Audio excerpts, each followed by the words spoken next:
A thunderous slam on the flimsy wooden door jolted Leo from a fitful sleep. It wasn't a knock. It was an assault. "Open up! Open this door right now, you scum!" A hoarse, furious voice roared from the hallway. Beside him, Maya flinched her eyes wide in the dim darkness of the room. Leo sat up on the edge of the bed, a familiar bitter taste rising in his throat. He knew that voice. He knew that rage. Henderson, the landlord. Fear, cold and venomous, crept into every fiber of Leo's being. "Leo, Maya, get out here now, or I'm breaking this door down." Henderson bellowed, his roar echoing through the shabby hallways of the Oakwood Terrace apartment complex. Instantly, an invisible crowd formed. Leo could hear the creak of other apartment doors opening, the curious whispers. All eyes were on them, unwilling spectators to the coming humiliation. A cataclysmic crack erupted.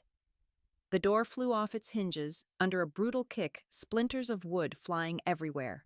Henderson, a large, florid man with a face flushed with rage, stood silhouetted in the doorway, his chest heaving. 2 months, he screamed, spittle flying from his lips. 2 months, you've owed me rent, and you have the audacity to sleep like pigs. Maya, in a worn-out t-shirt and pajama pants, rushed between Henderson and her husband, tears already welling in her eyes. "Please, Mr. Henderson," she sobbed. "Just a few more days." Henderson's cruel gaze swept over her. He grabbed Maya's arm, the strength of his calloused hand making her wince in pain. He dragged her into the middle of the hallway under the empty, curious stares of the neighbors peering out from their doorways. "Let her go," Leo growled, but his voice was weak, lacking any real force. He knew he was utterly alone. Not one of these neighbors would dare to intervene. They were too busy with their own problems. "You have until Friday," Henderson snarled before spitting on the floor, the glob of saliva landing just inches from Maya's worn slipper. "Friday. That's 1 week. If not, I swear to God your things will be on the curb, and the sheriff will be here to drag you out if you resist." He shoved Maya hard. She stumbled, falling onto the grimy tile floor. Henderson shot them one last glare before turning and stomping away, his heavy footsteps fading down the hall. Leo rushed to help his wife up. Her eyes were filled with tears of humiliation and pain. They retreated into their now doorless, privacy-stripped room. Maya sank to the floor, her body trembling. She felt debased, broken, and completely helpless. Leo remained standing motionless as a statue, his face a mask of shame and a deeply suppressed rage. "What are you going to do now?" she asked, her voice hoarse and broken. Leo ran a hand over his face. His eyes were red. Not from anger, but from desperation. "I'll call all my clients tomorrow," he answered, his voice weary. He was a freelance graphic designer, and work was inconsistent. Maybe one of them will agree to pay their old invoices. If not, I'll find another solution. Maya let out a bitter laugh, a sound devoid of any joy. "Another solution? What solution, Leo? We've been telling ourselves that for weeks, that we'll find a solution, but every day we sink deeper. Don't you see?" Her voice rose, laced with anguish. "There are only a few eggs and half a loaf of bread in the fridge. We have nothing left. Even our love," she choked out. "I feel like it's not enough anymore." Those words were a knife to Leo's heart. He knelt before her, the pain stark on his features. "Don't say that," he almost shouted. "It's all we have left, Maya. Do you want us to give up? To let that bastard Henderson throw us out on the street like dogs?" Tears streamed down Maya's cheeks. She shook her head, her words turning into choked sobs. "I don't know, Leo. I just don't know anymore. I'm so tired of all of this. Tired of waking up every morning hoping for some miracle that never comes." Leo gripped her cold hands. "I swear to you, Maya, I will find a way. For you. For us." His voice trembled with resolve. Even if it means doing things I never imagined." Their eyes met, a mixture of fear, pain, and a love that was on the verge of collapsing under the weight of destitution. In that moment, a silent vow was formed, a promise to pull themselves out of this mire by any means necessary. They didn't know it yet, but the price would be far greater than all the rent they ever owed. The next 2 days passed in a heavy, suffocating silence. The broken pieces of the door had been cleared away, but the gaping hole it left was a constant reminder of their vulnerability. Leo had tried to patch it with a few old sheets of plywood, but it only added to the shabbiness of their shelter. He spent all of Tuesday on the phone. He called every client on his list, his voice striving for professionalism and calm, but inside desperation screamed. The responses were nearly identical, a chorus of excuses and hollow promises. "Oh, Leo, glad you called," one said. "I was just about to mail that check. Should be there next week." "Times are tough, my friend," another sighed. "Business is slow. I'll pay you as soon as I can, I promise." A third didn't even bother to answer the phone. With each concluded call, a little more of Leo's hope died. He sat on the threadbare sofa, the phone in his hand, feeling as heavy as a lead weight. Maya watched him silently from the small kitchen, her eyes empty. She didn't say, "I told you so," but he could see it in her gaze. Her silence was worse than any reproach. By Wednesday evening, the air in their small apartment was thick with tension. They ate a dinner of instant noodles and the last scraps of bread. The scraping of forks and the sound of slurping were the only noises that broke the silence. "I saw Sal at the bar last night," Leo said, suddenly breaking the oppressive quiet. Sal was an old acquaintance from his former neighborhood, a guy who always seemed to be getting by, though no one knew exactly what he did. Maya looked up, barely interested. "So, he looked different," Leo said, trying to string his thoughts together. "Designer clothes, a decent car. He looked prosperous. I asked him what he was doing, and he just smiled and said he'd found a way to reverse his fortune." Maya shrugged. "Probably got involved in some illegal business." "No, it wasn't that." Leo shook his head. "He talked about something else. He said when life backs you into a corner, sometimes you have to find doors that aren't for everyone." Leo paused, remembering Sal's whispered words. "He gave me an address, an antique shop in the old part of town." Maya put her fork down. "Antiques. What for? Are you planning to sell what little furniture we have left?" Her tone was tinged with sarcasm. "No," Leo said, his voice lowering. "He said there's an old man there, someone who can help. They call him Silas. Sal said he knows how to transfer fate." The skepticism on Maya's face morphed into alarm. "Leo, what are you talking about, transferring fate? That sounds like some ridiculous superstition.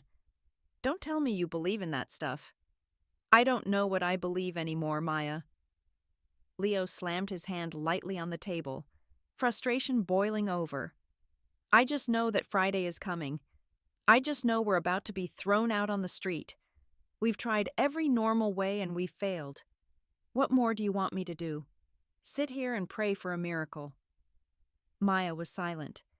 The fear in her eyes grew. The thought of some dark, mystical solution sent a shiver down her spine. That night, they lay side by side in silence again. But Leo couldn't sleep. The words of Sal, of Henderson, and Maya's sobs churned in his mind. Cornered by hunger and threats, the image of the mysterious old man named Silas began to take shape in his head, not as a threat, but as a final desperate glimmer of hope, however faint and dangerous. The next morning, broken and desperate, he looked at Maya. "We're going," he said, his tone allowing no argument. "Just to see. What have we got to lose?" Maya didn't answer. She just quietly got up and dressed. Her silence was a reluctant consent. Silas's shop was tucked away on a dusty street sandwiched between a shuttered laundromat and a pawn shop. The wooden sign was faded, the words, "Silas's Antiques and Rarities," nearly illegible. A thick layer of dust coated the windows, obscuring everything inside. Leo took a deep breath and pushed the door open. A small bell tinkled. Inside, the air was thick with the smell of old wood dust and something unidentifiable, both sweet and acrid like incense. The room was crammed with objects: silent grandfather clocks, stacks of decaying leather-bound books, small porcelain figurines with vacant eyes. Behind the counter, an old man sat in the shadows. He was gaunt, dressed in a frayed sweater, his eyes deep set and strangely bright. It had to be Silas. "We've come seeking prosperity," Leo said bluntly, his voice sounding out of place in the shop's silence. Silas looked up at them, a barely perceptible smile flitting across his thin lips. "Prosperity is not something to be found," he said, his voice as raspy as parchment rubbing together. "It is a current. Sometimes that current gets blocked for one person and overflows for another. We've tried everything," Leo continued, stepping closer. "Hard work, patience, prayer. Nothing has worked. Please tell us what to do." Silas stared at them for a long moment, his gaze seeming to pierce through their worn clothes to their naked desperation. He stared particularly at Maya. "Find someone who is prosperous," he finally said. "Someone whose home is filled with the light of good fortune." He paused, letting his words sink in. "Borrow a common household item from them. A broom, for instance. Something used for sweeping." Maya shivered slightly. "Bring it to your home," Silas continued, his voice a monotone. "Use it to sweep your rooms from the inside out. As you sweep, visualize all your bad luck, your poverty being pushed out the door. Then return the broom to its owner." He fell silent again, his eyes fixed on Maya. "When that person uses the broom to sweep their own home, they will not be sweeping away dust. They will be sweeping away their own good fortune. Their lucky star will leave their house and come to shine in yours." The air in the room seemed to grow cold. Maya took a step back, horrified. "No," she whispered. That's stealing. It's like stealing someone's life." Silas clicked his tongue, a dry sound. "Life is an exchange, young lady. If you do not take, you will be taken from. The universe demands balance." Leo thought of their dead, of Henderson's furious face, of Maya's tears. He felt the decision being seared into his chest like a red-hot iron. But when he saw the look of horror on his wife's face, he hesitated. "Thank you," he said calmly. "But we'll manage on our own." He took Maya's hand and practically pulled her out of the shop, refusing to hear another word. They stepped out into the bright daylight, feeling as though they had just escaped a tomb. But Silas's words had planted a poisonous seed in their minds, and they knew, though they dared not admit it, that it would soon sprout in the darkness of their desperation. They walked out of the antique shop, the suffocating air from inside seeming to cling to their clothes. Maya was trembling, even though the afternoon sun was still warm. "You're not actually thinking of doing that, are you, Leo?"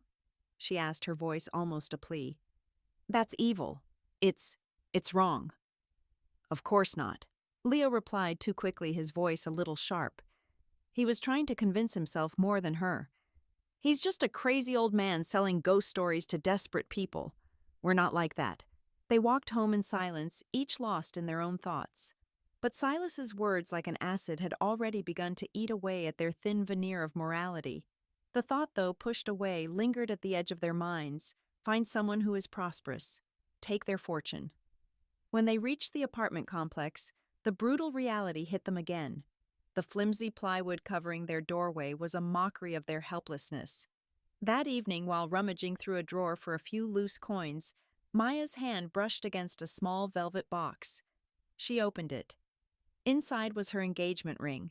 It wasn't a large diamond, just a small sparkling stone on a simple white gold band. It was all Leo could afford at the time, and to her it had been the world. She looked at it for a long moment, then handed it to Leo. "Tomorrow," she said softly. "Take this. Maybe it will get a few $100s. Enough to keep Henderson at bay for a little while." Leo looked at the ring in his palm. It was tiny, but the weight of the memories it carried was immense. He remembered the day he proposed to her in a small park, her face glowing brighter than the stone. Selling it felt like selling the last beautiful piece of their past. "Maya, I can't," he whispered.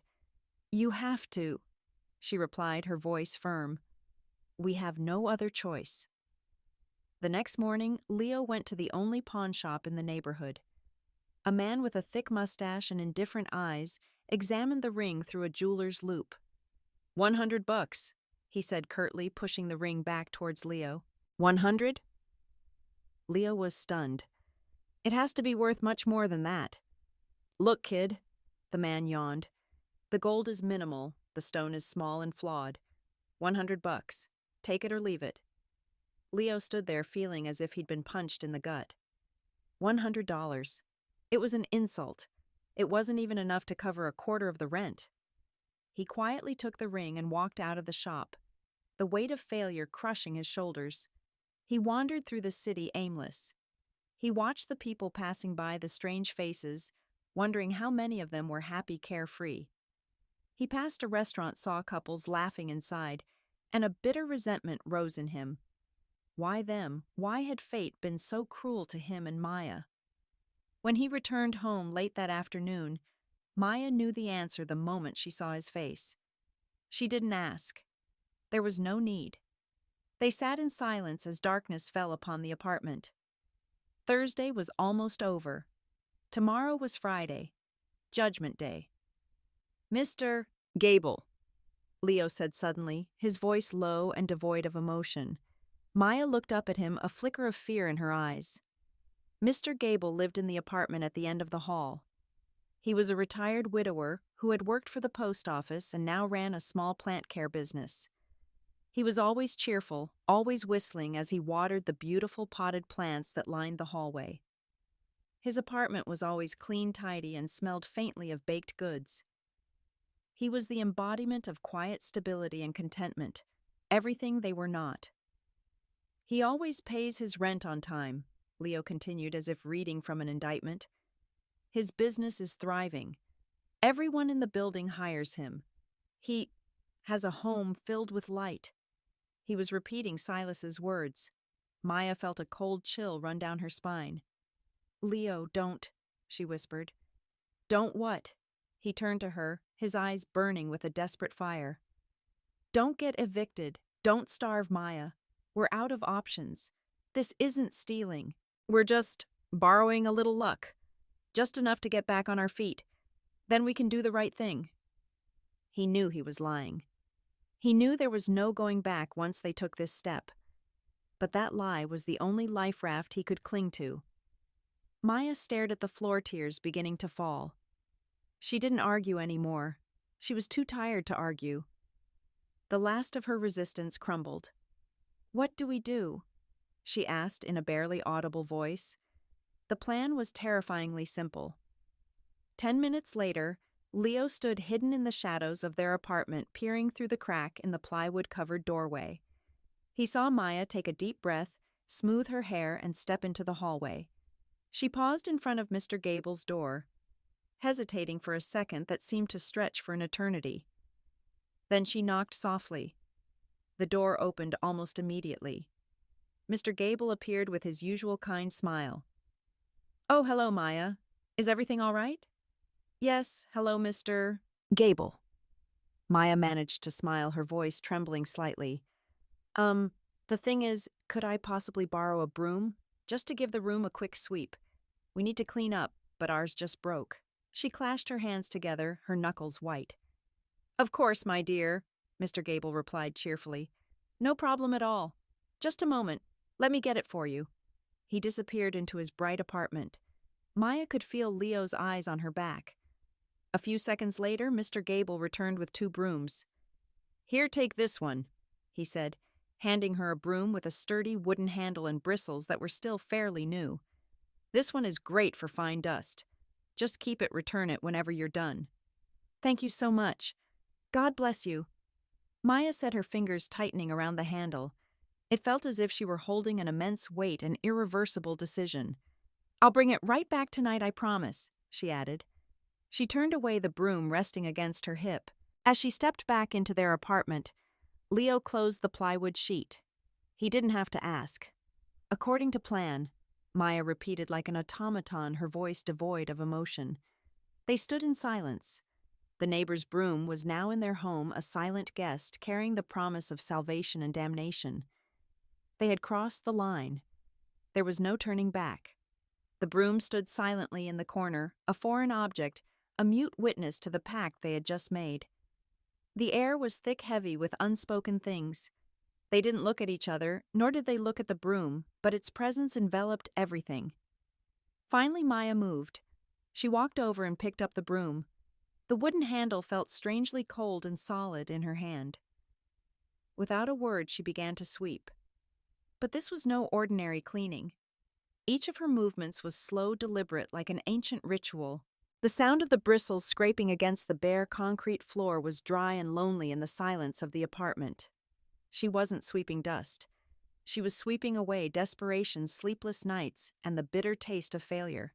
She mumbled wordless phrases, her lips moving to a rhythm only she could hear, a reverse prayer to forces she dared not name.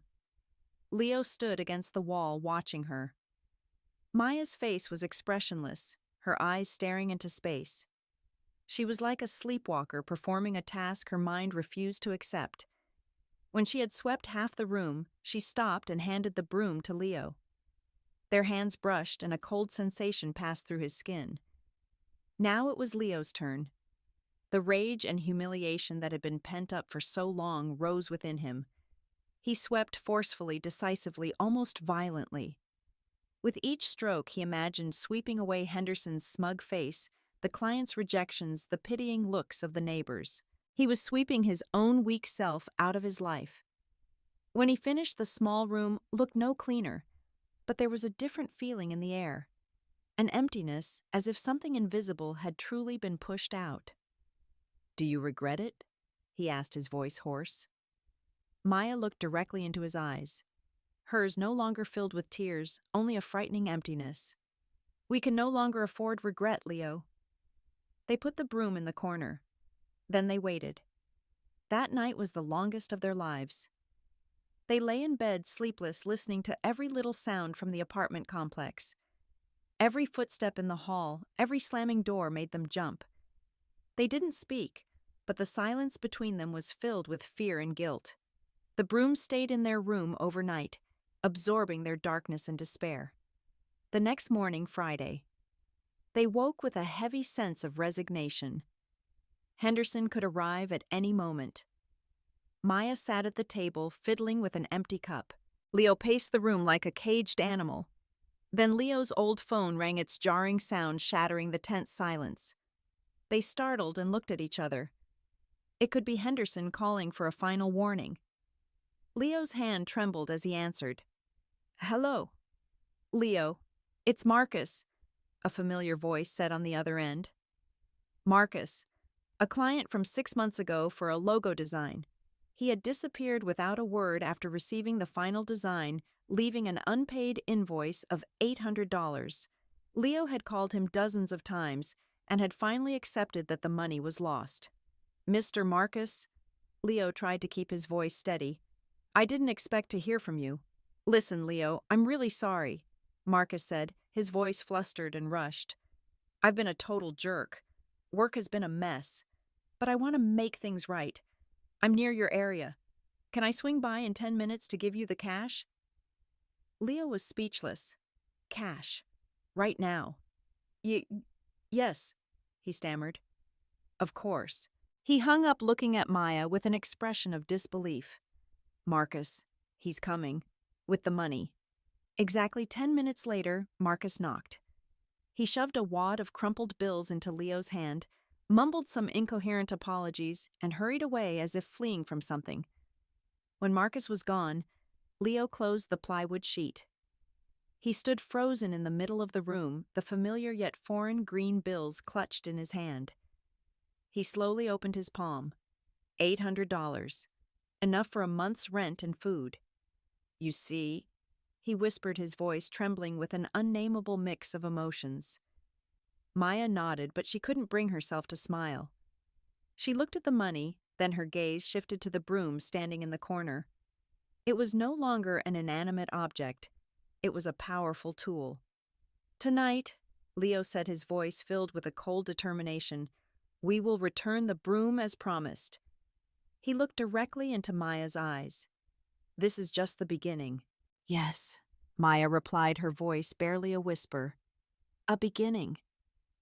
They held hands. They were no longer the desperate couple from yesterday. they had become something else, something more dangerous. The next morning, Maya woke before dawn. She hadn't slept much, her mind racing with the events of the previous day. She slipped quietly out of bed, not wanting to wake Leo. Her eyes were immediately drawn to the broom. It still stood there in the corner, silent and full of meaning. She walked over and picked it up. This time she didn't feel the coldness.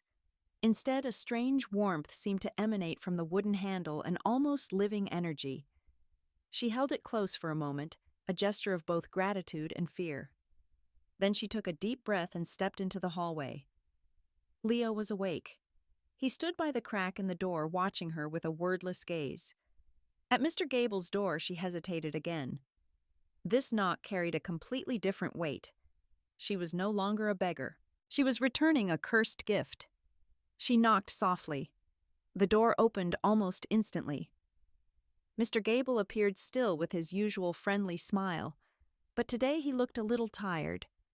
There were faint dark circles under his eyes. "Ah, hello, Maya," he said, returning the broom. She lowered her head, avoiding his gaze. "Yes, I'm sorry.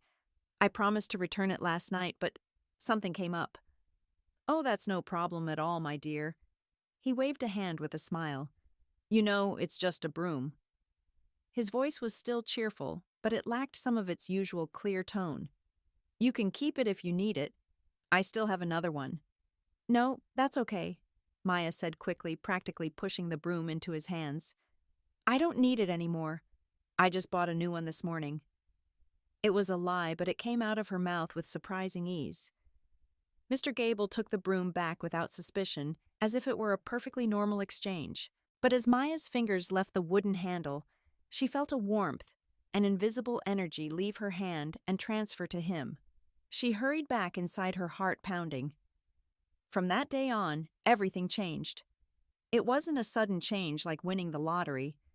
It was more subtle, like the wind slowly but surely changing direction. 2 days later, another of Leo's old clients, who had owed him a large sum for almost a year, suddenly called and transferred the full amount. The following week, he received an email from a startup looking for a designer for their entire brand identity, a contract more lucrative than anything he'd ever had. Leo, who had gone from one failure to another, suddenly found money flowing back to him. First a trickle, then a steady stream. He was respected again. In calls, people addressed him as Mr. Miller. He began to stand taller, his posture more confident. For Maya, the change was just as miraculous. She had a small talent for making handmade soaps and scented candles. Previously, she had only sold a few items to neighbors and friends. But suddenly a local blogger happened to buy one of her candles, wrote a rave review, and her online shop exploded with orders. Her products were no longer gathering dust. Within a month, they had not only paid off their debt to Henderson, but had also paid 2 months' rent in advance. For the first time in a long time, their refrigerator was full of food. Then came the unimaginable move. Leo announced the news to Maya one evening, his eyes shining with a fervor she had never seen before. "Maya, we're leaving this rat hole." She was stunned, unable to believe her ears. "Are you serious?" "Yes, I've already signed the lease," he said, his voice full of pride. "A real apartment in a better neighborhood. Clean, with a separate living room and even a small balcony." As they moved out, the neighbors watched them go with a mixture of envy and astonishment.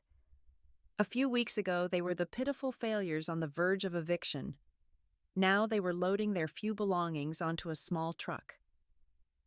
Sitting in the truck's cabin next to Leo, Maya glanced back one last time. Her gaze fell on the apartment at the end of the hall. Mr. Gable was sitting on a plastic chair in front of his door, a habit he'd never had before. He just sat there, staring into space, his face gaunt and gray. A few of his beautiful potted plants had begun to wilt. He didn't even look up at them. He didn't wave goodbye. Maya didn't know that his plant care business had collapsed overnight. A major client canceled their contract. A batch of his prized plants got sick and died. He himself struggled to understand what had happened to him. He felt inexplicably tired and drained. In their new apartment, everything seemed light and bright. Leo bought a used sofa, a flat-screen TV, then new clothes for both of them. Their laughter returned as if it had been suppressed for too long. One Sunday evening, as they stood on the balcony overlooking the tree-lined street, Leo put his arm around his wife's shoulder and whispered, "You see, Maya? Fortune has finally smiled on us. We won."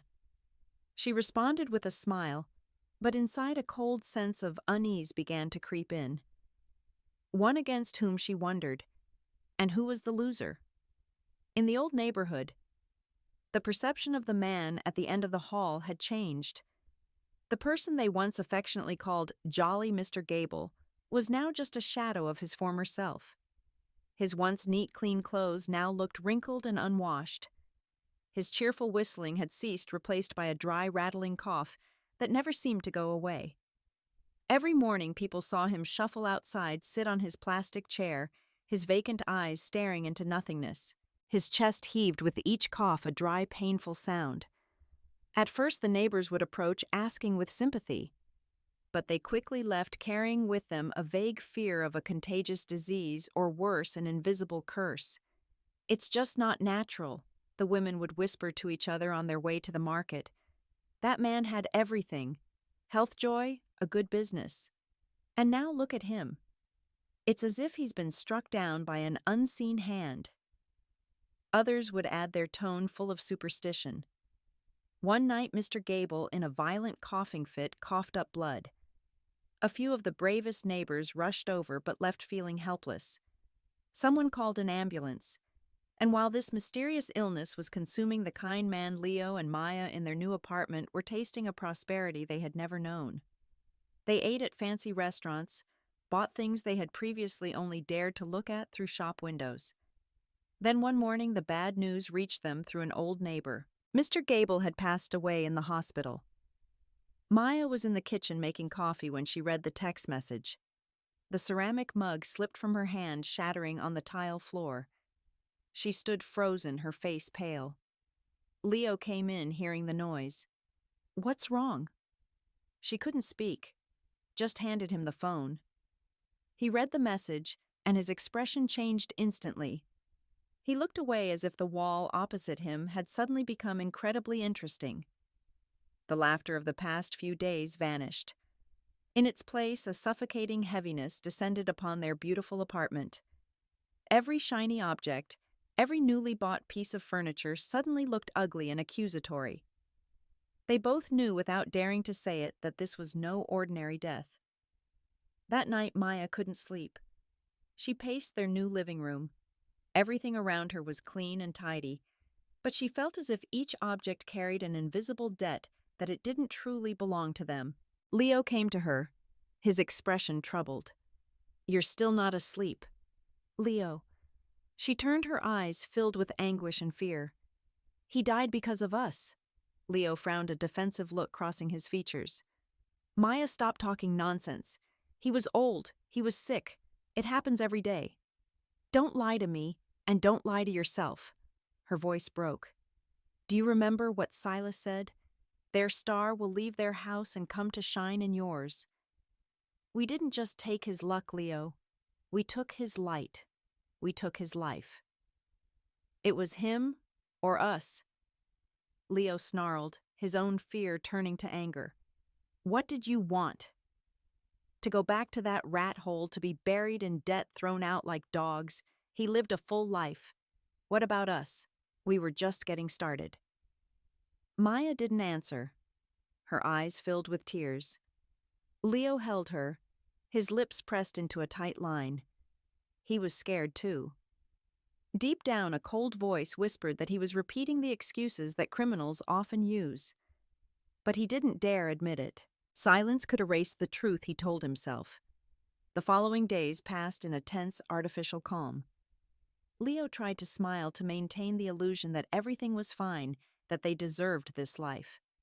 Maya, on the other hand, lived in a constant state of fear. Every morning she watched her husband with anxiety, searching for any sign of illness or worry in his eyes. He almost never spoke of Silas or Mr. Gable anymore. And then it was a simple headache from Leo that opened the first crack. At first, he just thought it was from overwork. The new contract required long hours, but the headache didn't go away. It was a dull, persistent ache.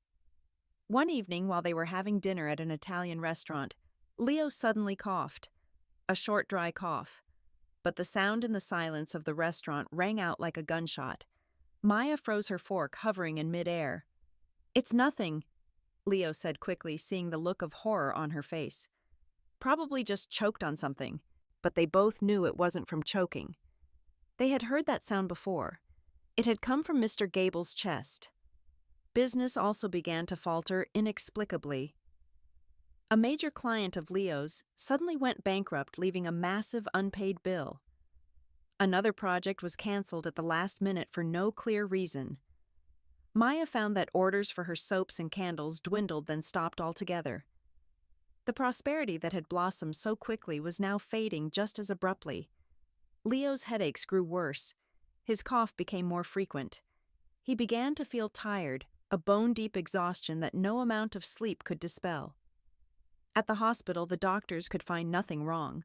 Blood tests, x-rays, all came back normal. "You're probably just stressed, Mr. Miller," one doctor said. Maya watched helplessly as he grew paler each day. We should have refused," Leo whispered one evening as a headache tormented him. "I knew from the beginning that nothing is free," Maya said, her voice full of bitterness and regret. She cried all night, holding her husband's hand. They had gotten everything they wanted, but now they were paying with the one thing they couldn't buy. Weeks passed, and Leo's condition worsened. The coughs racked his body, each one draining a little more of his life force. His lips turned blue.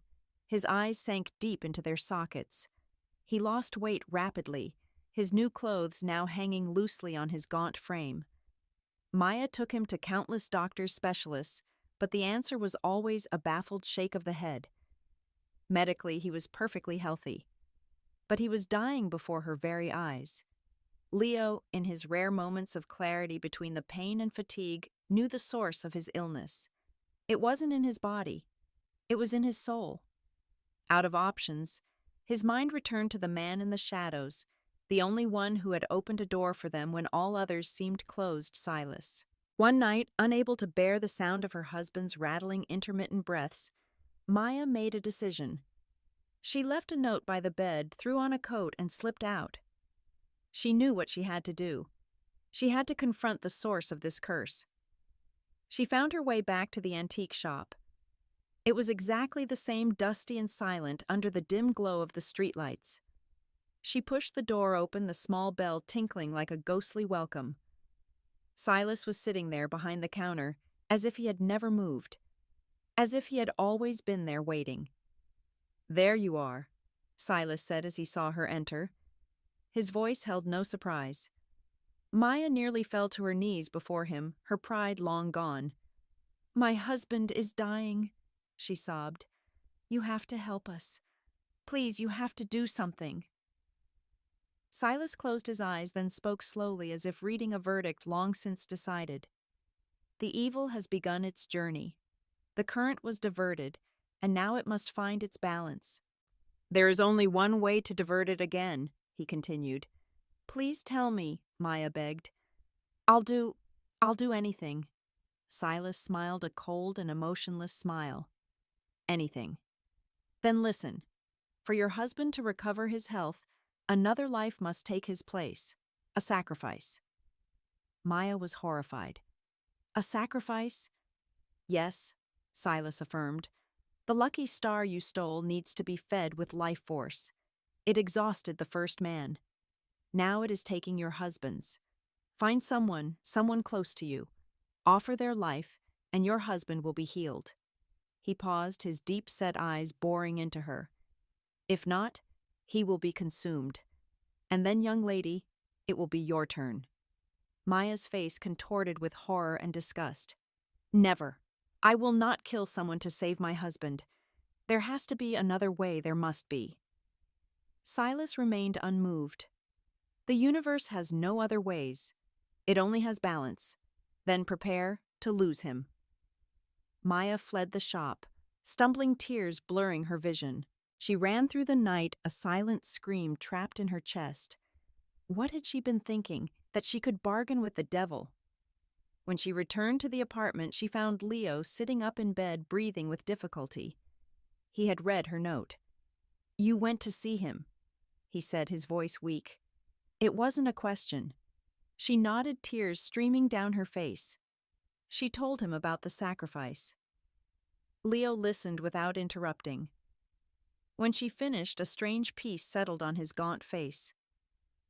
"No, Maya," he said softly, reaching out a thin hand to take hers. "Never again. We have sinned enough." He looked around the room at the new furniture, at all that had been gained and now meant nothing. "We built our happiness on another star," he whispered, "and in the end we got lost in the darkness." He looked deep into her eyes. "I love you, Maya. Never forget that. But I'm so tired. I refuse to sink any deeper into this abyss." In the following days, his cough grew worse. His body grew weaker. He knew the end was near, but deep inside, he also felt a strange sense of relief. He had accepted his fate. One evening, Leo, sitting alone in the living room while Maya tried to nap, felt an icy coldness spread through his body. The headache suddenly vanished. The coughing stopped. He knew it was time. He went back to bed beside the wife he loved. He closed his eyes and passed away gently like a candle blown out in the night. When you build your happiness on the misfortune of others, you always end up lost in your own darkness. Easy and immoral solutions never bring true happiness. They always come with a price. And the universe, one way or another, will always find its balance.